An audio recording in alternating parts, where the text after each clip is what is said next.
The most challenging part of the physical act of conducting is that you have to be in two places at the same time. You have to be in real time, very much real time, and hear what happens right there when it happens, and then react to it. But also you have to be slightly ahead of what's going on. So you have to be, in some cases, a fraction of a second ahead. In some cases you have to be a few seconds ahead. In some cases, such as, say, an opera by Wagner, you have to be 15 minutes ahead of what's happening in order to be able to pace the music in the right way. And that perhaps is the most important function of a conductor, pacing, i.e. distributing music on the axis of time. That's what we do for living. The mechanics of conducting are really simple. Essentially, you indicate the time with mostly your right hand,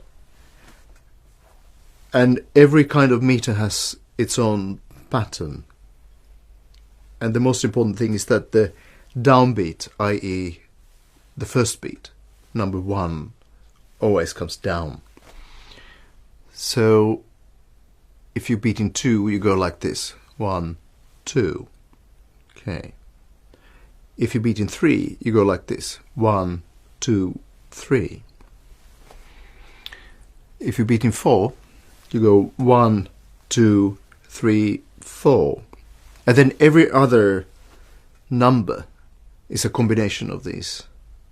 So if you beat in, say, 9, so it's 1, 2, 3, 4, 5, 6, 7, 8, 9. Up you go, and then downbeat. That's very simple. And what the stick does is just to kind of amplify the movement of the hand. So it really has no magic to it. It's just a way to focus the movement. You get a bigger range with a smaller movement of the hand. And many orchestral players prefer it, they say. Now, the really interesting part of conducting is how you actually manage to coordinate 100 people, play something together. And I had a very interesting experience when I was still studying. And one of my teachers, Arvid Janssons, an old professor from Leningrad, was watching me to try to start Beethoven's Egmont Overture together. And it never worked. And the orchestra sounded like a house of cards. And finally he said, "Has anybody got an apple?" Somebody gave him an orange. And he puts himself in front of the orchestra and does this. And the moment the orange hits his hand, the orchestra plays bang on together. Now, why is this? And what does this have to do with conducting?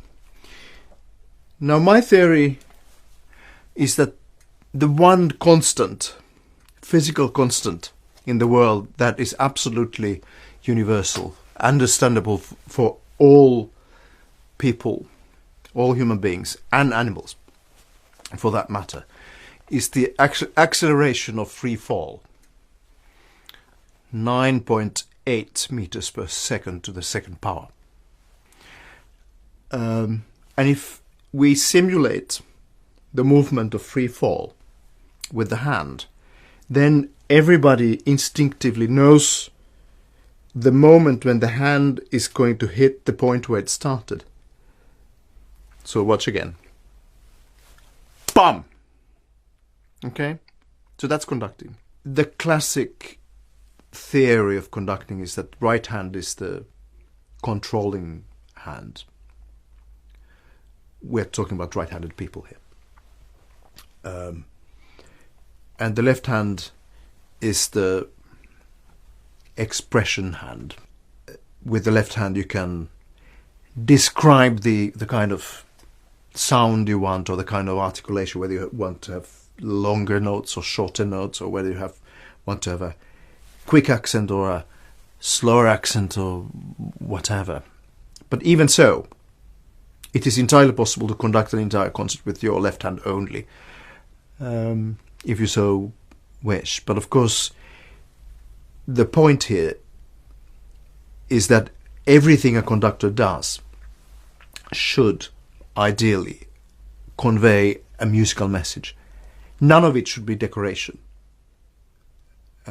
Every gesture should have its equivalent sound.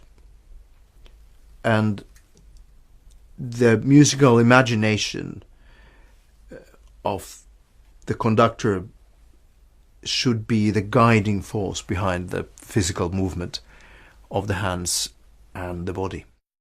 Now, orchestras are very different in terms of how they relate to the beat. Some orchestras have a tendency to absolutely play on the beat, i.e. start at the very moment when the object, i.e. the hand, hits the ground zero point, i.e. the point where the movement started, or the level which is understood to be the sort of baseline. Some orchestras have a habit of playing behind the beat. So by the time the hand is reaching the baseline, they kind of inhale. That's an extreme example. And then everything in between. Now, conductors prefer slightly different approaches. I, myself, like an orchestra to play exactly on the beat. It's easier for me, and it's ultimately easier for them. And most orchestras can do that, if they so decide.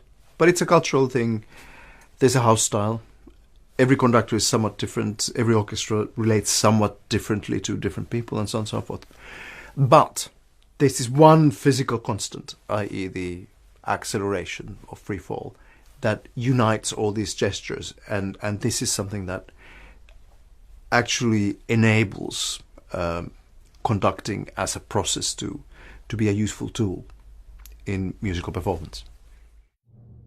If you've enjoyed learning about the instruments in the orchestra, why not try our iPad app, The Orchestra, featuring Esape카살로넨 and the Philharmonia Orchestra.